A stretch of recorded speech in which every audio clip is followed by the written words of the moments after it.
നാം നിലനിർത്തൽ നമുക്ക് നിർബന്ധമാണ്. നബി സല്ലല്ലാഹു അലൈഹി വസല്ലം തങ്ങൾ പറഞ്ഞതായിട്ട് ഒരു ഹദീസിൽ കാണാം. അനിൻ നബി സല്ലല്ലാഹു അലൈഹി വസല്ലം അന്നഹു ദക്കറ സ്വലാത്ത യൗമൻ ഫഖാല ലഹു മൻ ഹാഫള അലൈഹാ കാനത് ലഹു നൂറൻ വബുർഹാനൻ വനജാതൻ യൗമൽ ഖിയാമ വമൻ ലം യുഹാഫിള അലൈഹാ ലം യകുൽ ലഹു നൂറൻ വലാ ബുർഹാൻ വലാ നജാതൻ വകാന യൗമൽ ഖിയാമത്തി മഅ ഖാറൂൻ വഫിർഔൻ വഹാമാൻ വഉബയ്യ് ബിൻ ഖലഫ്. ഹബീബ് റസൂലുള്ളാഹി സ്വല്ലല്ലാഹു അലൈഹി വസല്ലം തങ്ങൾ പറഞ്ഞതായിട്ട് റസൂലിനെ തൊട്ട് റിപ്പോർട്ട് ചെയ്ത ഒരു ഹദീസിൽ പറയുന്നത്, നബി സല്ലല്ലാഹു അലൈഹി വസല്ലം തങ്ങൾ നിസ്കാരത്തിനെ കുറിച്ച് ഓർമ്മിപ്പിക്കും. ഒരു ദിവസം നിസ്കാരത്തിനെ കുറിച്ച് ഇങ്ങനെ ക്ലാസ് എടുത്തപ്പോൾ ആ നിസ്കാരത്തിനെ പറ്റി നബി തങ്ങൾ ഓർമ്മിപ്പിക്കുകയാണ്. ഒരാൾ അതിനെ നിലനിർത്തിയാൽ, ഹാഫള അലൈഹ, അതിൻ്റെ മേൽ സൂക്ഷ്മത പുലർത്തിയാൽ എന്ന് പറഞ്ഞാൽ അതിനെ നിലനിർത്തിയാൽ, ഒരാൾ നിസ്കാരത്തെ നിലനിർത്തിയാൽ അത് അവനക്ക് പ്രകാശമാണ്. കാനത്ത് ലഹു നൂറൻ വ ബുർഹാനൻ, അത് അവനക്കൊരു തെളിവാണ്. പിന്നെ വനജാതൻ, അതൊരു രക്ഷയുമാണ്. യൗമൽ ഖിയാമ, ഖിയാമത്ത് നാളിൽ. ഇതൊക്കെ അപ്പോൾ നമ്മൾ നേരത്തെ പറഞ്ഞല്ലോ, നിസ്കാരം ഹിസാബ് കഴിഞ്ഞ് ഈമാൻ കഴിഞ്ഞാൽ പിന്നെ നിസ്കാരത്തിനെ പറ്റിയാണ് ചോദ്യം ചെയ്യുക. ആ നിസ്കാരത്തിൽ അവൻ വിജയിച്ചു കഴിഞ്ഞാൽ ബാക്കിയുള്ളതിലൊക്കെ വിജയിക്കുന്ന പറഞ്ഞാൽ ഇതുകൊണ്ടാണ്. കാരണം എന്താ, അവനക്ക് ഒരാൾ നിസ്കാരം നിലനിർത്തിയാൽ അവനക്ക് കിട്ടാൻ പോകുന്ന എന്താണ്? അത് പ്രകാശമാണ്, അത് വ്യക്തമായ തെളിവാണ്. അതുപോലെ തന്നെ അതൊരു രക്ഷയാണ്. എവിടെ? യൗമുൽ ഖിയാമ, ഖിയാമത്ത് നാളിൽ. ആരും സഹായത്തിനില്ലാത്ത, ഒന്നും ആർക്കും ആരെയും സഹായിക്കാൻ പറ്റാത്ത സ്ഥലമാണ് ഖിയാമത്ത് നാളിലെ മഹ്ശറ എന്ന് പറയുന്ന ആ വലിയ സഭ. മഹ്ശറ സഭയിൽ നമ്മളൊക്കെ ചെന്നു ചേരും. അപ്പോൾ അവിടെ നമുക്ക് രക്ഷയാകുന്നത് നിസ്കാരം രക്ഷയാണ്. അവിടെ നമുക്ക് എന്തിനേയും തെളിവാണോ? നിസ്കാരം തെളിവാണ്. അവിടെ നമുക്ക് പ്രകാശം, നമ്മൾ പ്രകാശിക്കണോ? അവിടെ നിസ്കാരം നമുക്ക് പ്രകാശമാണ്. ഇതൊക്കെ നിസ്കാരം എല്ലാ നിലക്കും. അപ്പോൾ ഒരു നിസ്കാരം നിലനിർത്തുന്ന ഒരാളാണ് എങ്കിൽ അയാൾക്ക് അത് തന്നെ മതി ധാരാളം രക്ഷയായിട്ട്. പിന്നെ പറയണത് എന്താണ്? വമല്ലം യുഹാഫിള് അലൈഹ, ഒരാൾ അതിൻ്റെ മേൽ തീരെ സൂക്ഷ്മത പുലർത്തിയില്ല, നിസ്കരിക്കില്ല, ബാങ്ക് കൊടുത്താൽ നിസ്കാരമായിട്ട് യാതൊരു ശ്രദ്ധയില്ല, ഒരു അശ്രദ്ധനായിട്ട് ഒരാൾ ഇതിനെ നിലനിർത്തുക ഒരാൾ ചെയ്തു പോയാൽ, അശ്രദ്ധയിലായിട്ട് കൊണ്ടുപോയാൽ, അവനക്ക് ലം യകുൽ ലഹു നൂറുൻ വലാ ബുർഹാനുൻ വലാ നജാത്തു, അവനക്ക് ലക്ഷ്യമില്ല, അവനക്ക് തെളിവില്ല, അതായത് ഒരു ലക്ഷ്യമില്ല, അവനക്കൊരു പ്രകാശമില്ല, ഒരു രക്ഷയും മഹ്ശറയിൽ കിട്ടാൻ പോകുന്നില്ല എന്ന് ഹബീബ് റസൂലുള്ളാഹി പഠിപ്പിച്ചതായിട്ട് കാണാം. പിന്നെ മാത്രമല്ല, അവൻ പോകുന്നത് വക്കാന യൗമുൽ ഖിയാമത്തി മഅ ഖാറൂൻ, ഖിയാമത്ത് നാളിൽ അവൻ ആരോട് കൂടെയാണ്? ഖാറൂനിൻ്റെ കൂടെയാണ്, ഫിർഔനിൻ്റെ കൂടെയാണ്, ഹാമാനിൻ്റെ കൂടെയാണ്, ഉബയ്യ് ബിൻ ഖലഫിൻ്റെ കൂടെയാണ്. ഉബയ്യ് ബിൻ ഖലഫൊക്കെ നമുക്കറിയാം, നബി സല്ലല്ലാഹു അലൈഹി വസല്ലം തങ്ങളെ ഏറ്റവും കൂടുതൽ നബി സല്ലല്ലാഹു അലൈഹി വസല്ലം തങ്ങളോട് ശത്രുത വെച്ചിരുന്ന ആളായിരുന്നു ഉബയ്യ് ബിൻ ഖലഫ്. ഉഹദിൽ വെച്ച് ആണ് നബി തങ്ങളിനെ നേരിട്ട് വധിച്ച ആളാണ് ഉബയ്യ് ബിൻ ഖലഫ്. നബിയുടെ കൈകൊണ്ട് പിന്നെ ജീവൻ പോയ ആളാണ് ഉബയ്യ് ബിൻ ഖലഫ്. ഇപ്പോൾ അവരുടെ കൂടെയായിരിക്കും നാളെ മഹ്ശറിൽ ആരുണ്ടാവുക? നിസ്കാരത്തെ തൊട്ട് അശ്രദ്ധവാന്മാരായ ആളുകൾ, നിസ്കരിക്കാതെ നിസ്കാരത്തെ തൊട്ട് അശ്രദ്ധവാന്മാരായ ആളുകളുടെ സംഭവം അവർ നാളെ മഹ്ശറിൽ ഫിറഔൻ്റെയും ഹാമാൻ്റെയും ഉബയ്യ് ബിൻ ഖലഫിൻ്റെയും അതുപോലെ ഖാറൂൻ്റെ ഒക്കെ കൂടെയായിരിക്കുമെന്ന് പറഞ്ഞാൽ നഊദു ബില്ലാഹ്, അല്ലാഹു കാത്തിരക്ഷിക്കുമാറാവട്ടെ. അപ്പോൾ ചുരുക്കി പറഞ്ഞാൽ നിസ്കാരത്തെ നിലനിർത്തലാണ് ഒരു മുഅ്മിനിൻ്റെ അത്യന്താപേക്ഷിതമായ അവൻ്റെ ജീവിതത്തിൽ നിർബന്ധമായ ഘടകമെന്ന് നമുക്കിതിൽ നിന്ന് മനസ്സിലായി. പിന്നെ നമ്മൾ പറഞ്ഞ ജമാഅത്തിനെ കുറിച്ച് ചിന്തിക്കുകയാണെങ്കിൽ ഒരുപാട് ശ്രേഷ്ഠത ഉണ്ട്. നമ്മൾ ഒറ്റക്ക് നിസ്കരിക്കുന്നതിനേക്കാൾ 27 ഇരട്ടി പ്രതിഫലമാണെന്ന് നമ്മളൊക്കെ മനസ്സിലാക്കിയത് നമുക്കറിയാം, നമ്മൾ പല ക്ലാസ്സുകളിൽ നിന്നും കേട്ടതാണ്. അപ്പോൾ ജമാഅത്തിന് മാത്രമല്ല, അതിൻ്റെ ഗൗരവം നമ്മൾ മനസ്സിലാക്കേണ്ടത്, യുദ്ധമുഖത്താണെങ്കിൽ പോലും ജമാഅത്തിന് പ്രാധാന്യം നൽകിക്കൊണ്ട് പിന്നെ അള്ളാഹു ഖുർആനിൽ തന്നെ പറഞ്ഞിട്ടുണ്ട്, യുദ്ധമുഖത്താണെങ്കിൽ പോലും കുറച്ച് ആളുകൾ അവർ നിസ്കരിക്കട്ടെ, ബാക്കിയുള്ള ആളുകൾ ബാക്കിൽ നിൽക്കട്ടെ, എന്നിട്ട് അടുത്ത വിഭാഗം പിന്നെ മാറി നിൽക്കുമ്പോൾ അടുത്ത വിഭാഗം നിസ്കരിക്കട്ടെ എന്ന് പോലും കൽപ്പനകൾ ഖുർആനിലൊക്കെ വന്നിട്ടുണ്ട് യുദ്ധമുഖത്ത്. അപ്പോൾ ജമാഅത്തിന് വളരെ ശ്രേഷ്ഠത അവിടെ പറയുന്നുണ്ട്. അപ്പോൾ നമുക്കൊക്കെ പള്ളിയുടെ അടുത്തുണ്ടായിട്ട് പള്ളിയിൽ ജമാഅത്തിന് വരാതിരിക്കുക എന്ന് പറഞ്ഞാൽ വലിയ വിഷമമാണ്. മഹാനായ ഇബ്നു ഉമ്മു മക്തും തങ്ങൾ കണ്ണുപൊട്ടനാണ്, കണ്ണ് കാണാത്ത സ്വഹാബിയായിരുന്നു. ഒരിക്കൽ നബി സല്ലല്ലാഹു അലൈഹി വസല്ലം തങ്ങൾ നിസ്കാരത്തിൻ്റെയും ജമാഅത്തിൻ്റെയൊക്കെ ശ്രേഷ്ഠത ഇങ്ങനെ പറഞ്ഞപ്പോൾ മഹാനവറുകൾ പറഞ്ഞു, റസൂലെ, ഇവിടെ ഞാൻ മദീനയിൽ എനിക്ക് പോരുന്ന വഴിയൊക്കെ ഇഴജന്തുക്കളും പിന്നെ പല വിഷമങ്ങളുള്ള വഴിയാണ്, വിഷമമായ വഴിയിലൂടെ എനിക്ക് പോരണം, എന്നെ പള്ളിയിലേക്ക് കൊണ്ടുവരാൻ ഒരാളില്ല നബിയെ, എനിക്ക് കണ്ണ് കാണൂല, അതുകൊണ്ട് ഞാൻ എന്താ ചെയ്യേണ്ടത് നബിയെ, എനിക്ക് ഇളവില്ലേ എന്ന് റസൂലുള്ളാഹി സ്വല്ലല്ലാഹു അലൈഹി വസല്ലം തങ്ങളോട് ചോദിച്ചു. ഇത് സുബഹിയുടെ ജമാഅത്തിനെ പറ്റിയാണെന്ന് പോലും പിന്നെ ചർച്ച ഉണ്ട്, സുബഹിക്ക് വരുന്നതിനെ പറ്റിയപ്പോൾ ഈ പറഞ്ഞത്.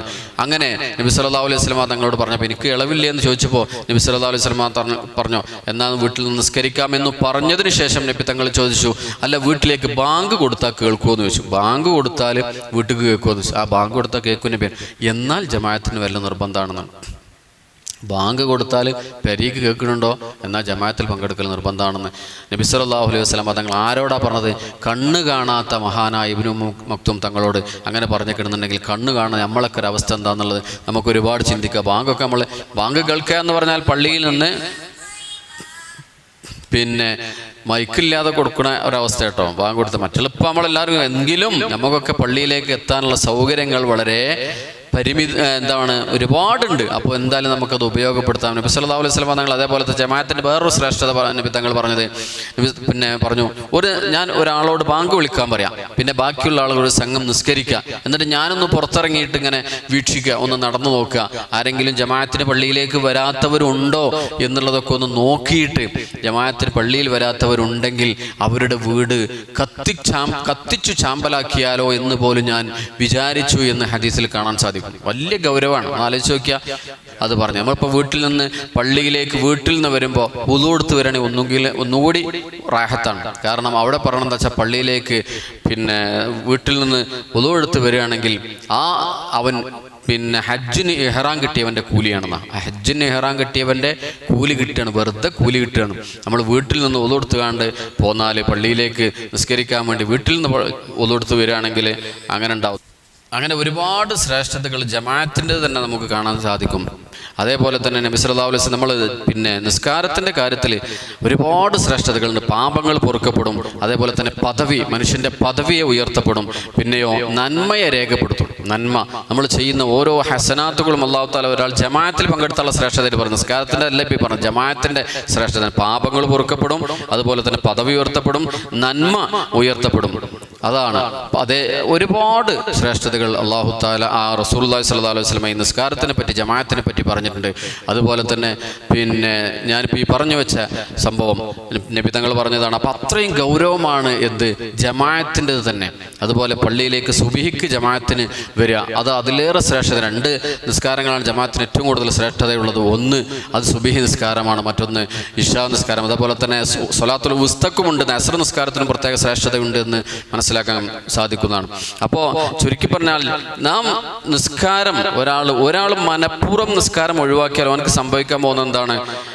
പിന്നെ ഇദാ തറക റജുല സ്വലാത്ത മുതഅമ്മിദൻ കുതിബ ഇസ്മുഹു അലാ ബാബിന്നാർ. ഒരാൾ വെറുതെ ഒരു കാര്യം കൂടാതെ നിസ്കാരത്തിന് ഒരാൾ ഉപേക്ഷിച്ചാൽ അദ്ദേഹത്തിൻ്റെ പേര് നരകത്തിൻ്റെ വാതിലിൽ എഴുതി വെക്കുന്ന. അങ്ങനെ തന്നെ പറഞ്ഞത്, കുത്തിബ ഇസ്മുഹു അലാ ബാബിന്നാർ ഫീമൻ യദ്ഖുലുഹ.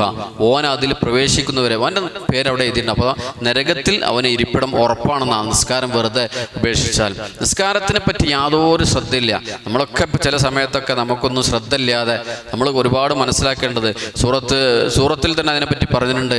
പിന്നെ നമ്മളൊക്കെ സാധാരണ പാരായണം ചെയ്യുന്ന അറഅയ്തല്ലദീ യുകദ്ദിബു ബിദ്ദീൻ എന്ന സൂറത്തിൽ പറയുന്നുണ്ട്. പിന്നെ ശരിക്ക് പറയേണ്ടത് വൈലുൽ മുസല്ലീൻ, വൈലുൽ മുസല്ലീൻ അല്ലദീന ഹും അൻ സ്വലാത്തിഹിം സാഹൂൻ. നിസ്കരിക്കുന്ന ആളുകൾക്കാണ് നരകം. മനസ്സിലാക്കണം, നിസ്കരിക്കുന്ന ആളുകൾക്കാണ് നരകം. വൈലുൽ മുസല്ലീൻ അല്ലദീന ഹും അൻ സ്വലാത്തിഹിം സാഹൂൻ. അവരവരുടെ നിസ്കാരത്തോട് അശ്രദ്ധവാന്മാരാണ്, നിസ്കരിക്കുക ചെയ്യും. അതിങ്ങനെ എപ്പോഴെങ്കിലുമൊക്കെ അവർ തോന്നുന്ന രീതിയിൽ നമ്മളെ ഭാഷയിൽ പറഞ്ഞാൽ തോന്നുമ്പോൾ സല്ലി, എപ്പോഴെങ്കിലുമൊക്കെ നിസ്കരിക്കുക, നമുക്ക് തോന്നിയോ നിസ്കരിക്കുക, ഇല്ലേ നമുക്ക് പറ്റുന്ന സമയത്ത് നിസ്കാരം അതിൻ്റെ ആദ്യ അവസരത്തിൽ നിസ്കരിക്കുന്നതിനെ ആണ് ഏറ്റവും ശ്രേഷ്ഠത. അത് ഈ ആയത്തിൽ നമുക്ക് മനസ്സിലാക്കാൻ പറ്റും. എപ്പോഴെങ്കിലും നിസ്കരിക്കുക, തോന്നുമ്പോൾ നിസ്കരിക്കുക. അങ്ങനത്തെ ആളുകൾക്ക് വൈൽ എന്നാണ്. വൈൽ എന്ന് പറഞ്ഞാൽ 2 മായന അതിന് പറയുന്നുണ്ട്. വൈൽ എന്ന് പറഞ്ഞാൽ തഫ്സീറിൽ നാശം എന്ന് പറയുന്നുണ്ട്. അതല്ല, നരകത്തിലെ ഒരു ചെരുവാണ്, അവിടെയാണ് അവർ ഉണ്ടാവുക എന്നുള്ള പറഞ്ഞു. വൈലുൽ മുസല്ലീൻ അല്ലദീന ഹും അൻ സ്വലാത്തിഹിം സാഹൂൻ. അവരവരുടെ നിസ്കാരത്തെ തൊട്ട് അശ്രദ്ധവാനം. അപ്പോൾ വൈലിന് നരകത്തിലെ ഒരു ചെരുവാണെന്നും പറയുന്നുണ്ട്. ഇപ്പം നമ്മുടെ നിസ്കാരം നമ്മൾ ഖളാ ആക്കിയാൽ ആ നിസ്കാരം നമ്മളിപ്പോൾ ഖളാ വീട്ടിലുണ്ടെങ്കിൽ പോലും നിസ്കാരം നരകത്തിലെ ചെരുവിൽ വെച്ച് നിസ്കാരം ഖളാ വീട്ടിക്കുമെന്നാണ്. നിസ്കാരം ഖളാ ആയാൽ നരകത്തിലെ ചെരുവിൽ. അപ്പോൾ ഈ വൈൽ എന്ന് പറഞ്ഞാൽ നരകത്തിലെ ചെരുവാണെന്ന് തന്നെ നമുക്ക് മനസ്സിലാക്കാൻ സാധിക്കും. അവർക്ക് പോകാനുള്ള ഏരിയ നരകത്തിൽ വൈൽ എന്ന സ്ഥലമാണ്. ആ ചെരുവിൽ വെച്ച് അവനെ കൊണ്ട് നിസ്കാരം ഖളാ വീട്ടിക്കുമെന്ന് ഹദീസിൽ കാണാൻ സാധിക്കും.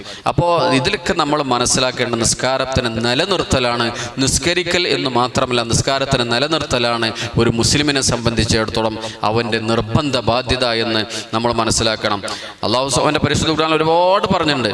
ഖദ് അഫ്ലഹൽ മുഅ്മിനൂൻ അല്ലദീന ഹും ഫീ സ്വലാത്തിഹിം ഖാശിയൂൻ.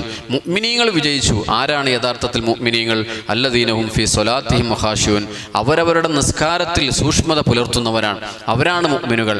അവർ നിസ്കാരത്തിൻ്റെ കാര്യത്തിൽ ഒരു കോംപ്രമൈസിനും ഓല് തയ്യാറല്ല. അപ്പോൾ നമ്മൾ നിസ്കാരത്തിനെ ഒരു ശാരീരികമായ ഒരവസ്ഥയിലേക്ക് കൊണ്ടുവരും. അപ്പോൾ നമുക്ക് ശാരീരികമായ വല്ല നേട്ടങ്ങളും ഉണ്ടോ എന്ന് കൊണ്ടുവരികയാണെങ്കിൽ അവിടെയും നമുക്ക് മനസ്സിലാക്കാൻ സാധിക്കും.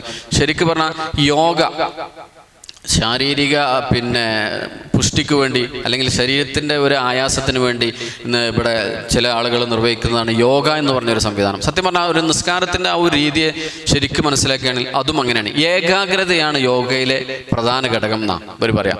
എന്നാൽ നിസ്കാരത്തിനെ കുറിച്ച് നിങ്ങൾ ആലോചിച്ച് നോക്കി, അതൊരു ഏകാഗ്രതയാണ്. നമ്മൾ ആദ്യം അംഗശുദ്ധി വരുത്തിയിട്ട് അള്ളാഹുവിനെ മാത്രം, അള്ളാഹുലേക്ക് നമ്മൾ എന്ത് ചെയ്യണം? അപ്പോൾ നമ്മൾ നിസ്കരിക്കാൻ വേണ്ടി തക്ബീറത്തുൽ ഇഹ്റാം കെട്ടിയാൽ തന്നെ, തക്ബീറത്തുൽ ഇഹ്റാം കെട്ടുമ്പോൾ തന്നെ അള്ളാഹു അക്ബർ എന്നാ പറയാം. അള്ളാഹു വലിയവനാണ്. അള്ളാഹുലൊരു നമ്മുടെ കൽബ്, നമ്മളെ ഹൃദയത്തിനെ അങ്ങോട്ട് കൊണ്ടുവരാണ്. എന്നിട്ട് അള്ളാഹുമായിട്ടുള്ള അടിമയും ഉടമയും തമ്മിലുള്ള ഒരു മുനാജാത്താണ്.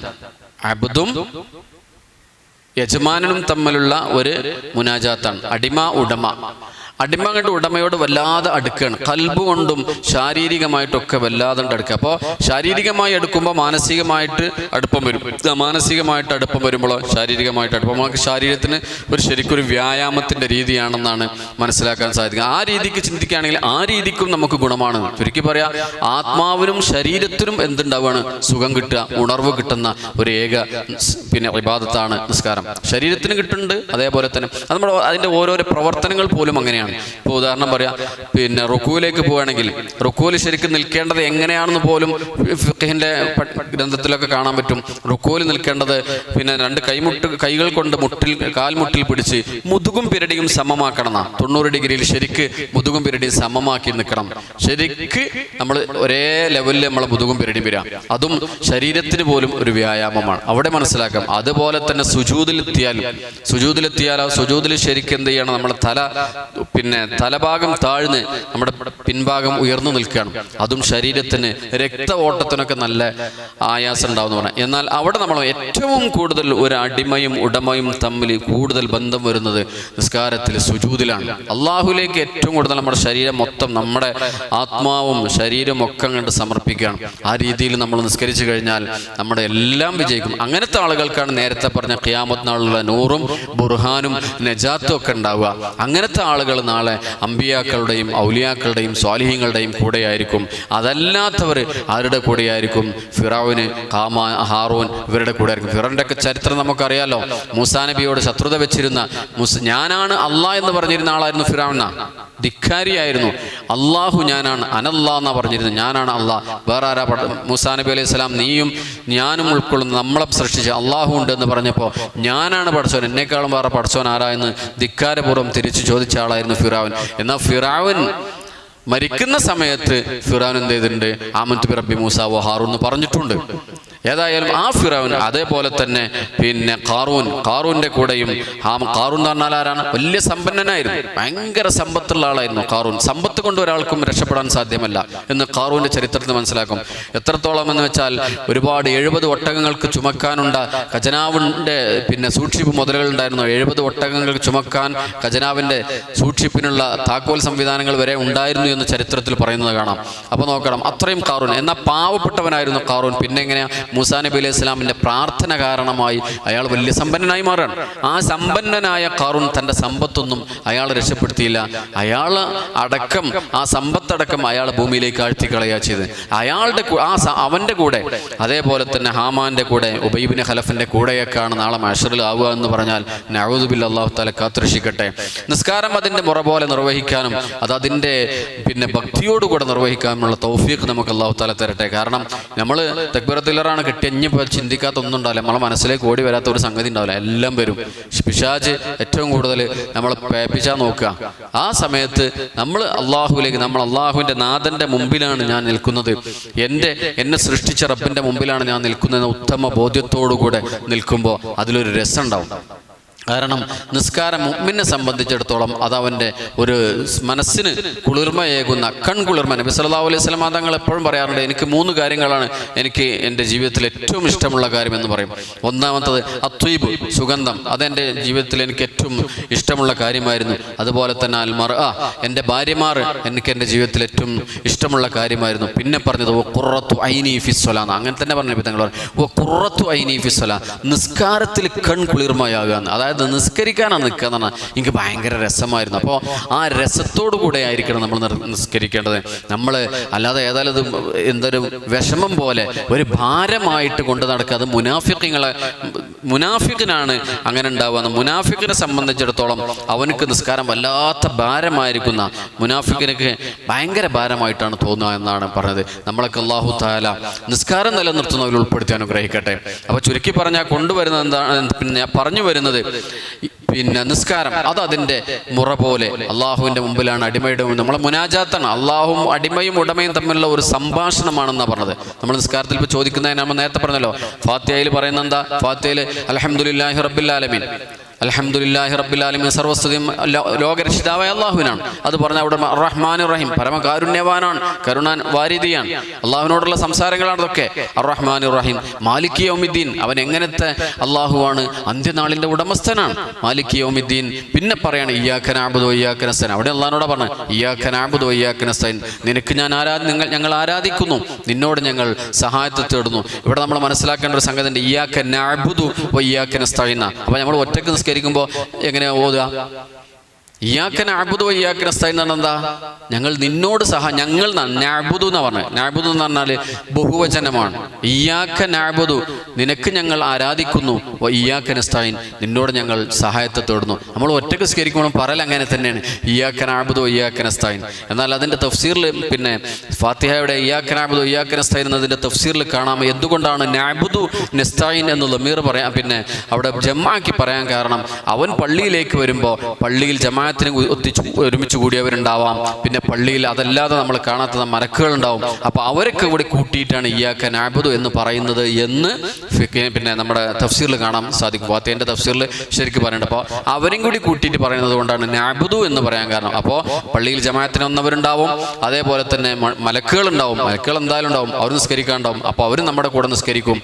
അതുകൊണ്ടാണ് നഅ്ബുദു നസ്തഈൻ എന്നുള്ള നമീർ അങ്ങനെ ജംആക്കി പറയണം എന്നു പറയാൻ കാരണം. പിന്നെ അത് കഴിഞ്ഞാൽ തന്നെ ഫാത്തിഹ ഓതിക്കഴിഞ്ഞാൽ ആമീൻ പറയൽ സുന്നത്താണ്.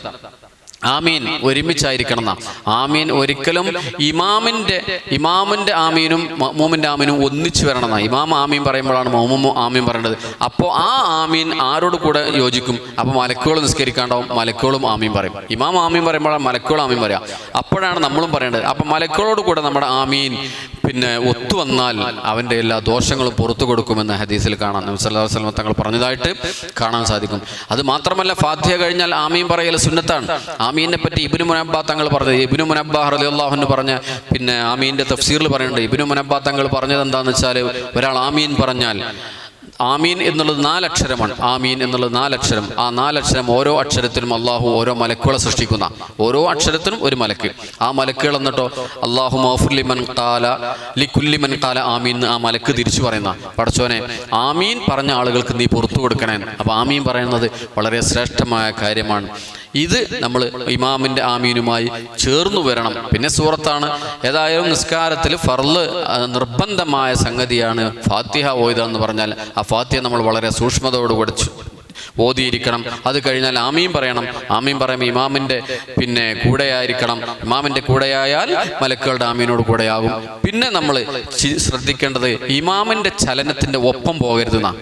നമ്മൾ ഇമാമും ജമാഅത്തിൻ്റെ കാര്യങ്ങളൊക്കെ കൂടുതൽ പറഞ്ഞു വരുന്നത്. അപ്പോൾ ജമാഅത്ത് നിസ്കരിക്കുമ്പോൾ ഇമാമ് അല്ലാഹു അക്ബർ എന്ന് പറയുമ്പോഴേക്ക് മഅ്മൂമുകൾ അല്ലാഹു അക്ബർ എന്നാണ് റുക്കൂലെത്തിയിട്ടുണ്ടാവും. ഇമാമ് ചില ആളുകൾ ഇമാമ് അള്ളാഹ് എന്ന് പറയുമ്പോൾ തന്നെ റുക്കൂലെത്തിയിട്ടുണ്ടാവും. ചില ആളുകൾ ഇമാമിൻ്റെ കൂടെ. ശരിക്ക് അവൻ്റെ ചലനങ്ങൾ ചലിക്കേണ്ടത് എങ്ങനെയാണെന്ന് വെച്ചാൽ ഇമാമിൻ്റെ ചലനം നിൽക്കണം എന്നാണ്. ഇമാമ് റുക്കൂലേക്ക് അങ്ങോട്ട് പോയിട്ട് ഇമാം അവിടെ നിന്നതിന് ശേഷം മഅ്മൂമ് എവിടേക്ക് പോകാൻ പാടുള്ളൂ? റുക്കൂയിലേക്ക് പോകാൻ പാടുള്ളൂ. അതേപോലെ തന്നെ റുക്കൂയിൽ നിന്ന് ഇഅ്തിദാലിലേക്ക് വരുമ്പോഴും ഇമാമ റുക്കൂയിൽ നിന്ന് അല്ലാഹു അക്ബർ സമീഅ അല്ലാഹു ലിമൻ ഹമിദ എന്ന് പറഞ്ഞിട്ട് പൊന്തിയതിന് ശേഷം ആരും പൊന്താൻ പാടുള്ളൂ, മഅ്മൂമ് അവിടെ നിന്ന് പൊന്താൻ പാടുള്ളൂ. അത് സുജൂദിൻ്റെ കാര്യത്തിലും അങ്ങനെയാണ്, ഓരോ റക്അത്തിൻ്റെ കാര്യത്തിലും അങ്ങനെയാണ്. എല്ലാം ശ്രദ്ധിക്കേണ്ടത് ഇമാമ് പോയതിന് ശേഷമേ ഇമാമിൻ്റെ ചലനം നിൽക്കണം എന്നാ, അതിന് ശേഷമേ മഅ്മൂമ് ചലിക്കാൻ പാടുള്ളൂ എന്നാ.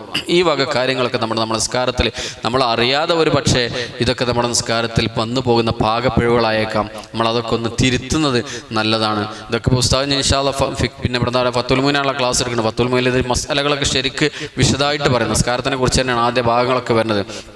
ഞാൻ അതിലേക്കൊന്നും കടക്കില്ല. എന്തായാലും പിന്നെ നിസ്കാരം എന്ന് പറഞ്ഞാൽ അത് വളരെയേറെ നമ്മൾ സൂക്ഷ്മത പുലർത്തേണ്ട നമ്മുടെ ഒരു ഇബാദത്താണ്.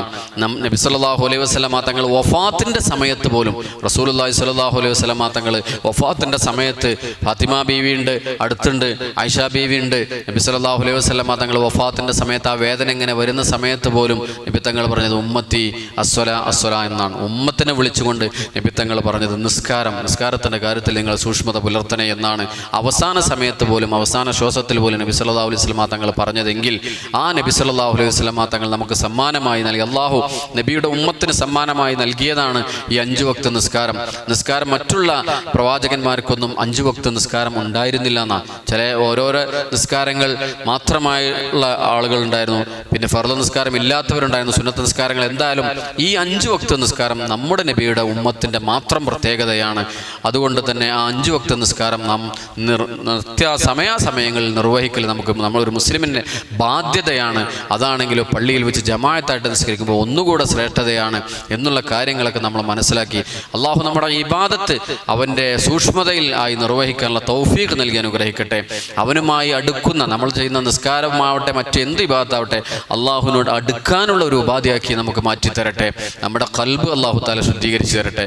കാരണം നമ്മൾ നിസ്കരിക്കുന്ന എന്തായാലും നമ്മളെ ഖൽബ്, ഒരു നിസ്കരിക്കുന്ന ആളാണെങ്കിൽ അയാളെ ഖൽബ് ശുദ്ധിയാവുന്ന, യഥാർത്ഥത്തിൽ നിസ്കരിക്കുന്ന ഒരാളടുത്തുനിന്ന് തിന്മ വരൂല എന്ന്, ഒരിക്കലും അയാളടുത്തുനിന്ന് മോശത്തരങ്ങൾ വരൂല എന്ന്. അപ്പം നമ്മളെ കയ്യിൽ നിന്ന് വല്ല മോശത്തരങ്ങൾ വരുന്നുണ്ടെങ്കിൽ നമ്മൾ ചിന്തിക്കണം, നമ്മുടെ നിസ്കാരമൊക്കെ അല്ലാഹു തആല സ്വീകരിക്കുന്നുണ്ടോ എന്നുള്ള ആ ഒരു ചിന്ത വരെ നമുക്ക് വരണം. നമ്മൾ അങ്ങനത്തെ ആൾക്കാരുടെ അടുത്ത് നിന്ന്, യഥാർത്ഥ നിസ്കരിക്കുന്ന ഒരാളടുത്ത് നിന്ന് ഒരിക്കലും ഒരു മോശത്തരം വരൂല എന്നാണ് പറഞ്ഞത്, ഹദീസിലൊക്കെ കാണാൻ സാധിക്കുന്നത്. അള്ളാഹു സുബ്ഹാനഹു വ തആല നമ്മളെ ഖൈറിൻ്റെ അഹ്ലുകാരിൽ ഉൾപ്പെടുത്തി അനുഗ്രഹിക്കട്ടെ.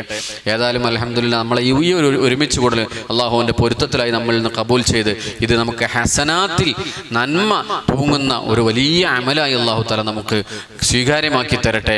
അതുപോലെ തന്നെ ഖാശിയായ ഖുശൂഉള്ള മനസ്സോടുകൂടെ, ഹൃദയം തുറന്ന നമ്മുടെ വിശാലമായ അല്ലെങ്കിൽ ഇഖ്ലാസുള്ള മനസ്സോടുകൂടെ അള്ളാഹുവിൻ്റെ അടുത്തേക്ക് നമുക്ക് ഇബാദത്തുകളിലൊക്കെ മുഴുകാനുള്ള തൗഫീഖ് നൽകി അല്ലാഹു തആല അനുഗ്രഹിക്കട്ടെ.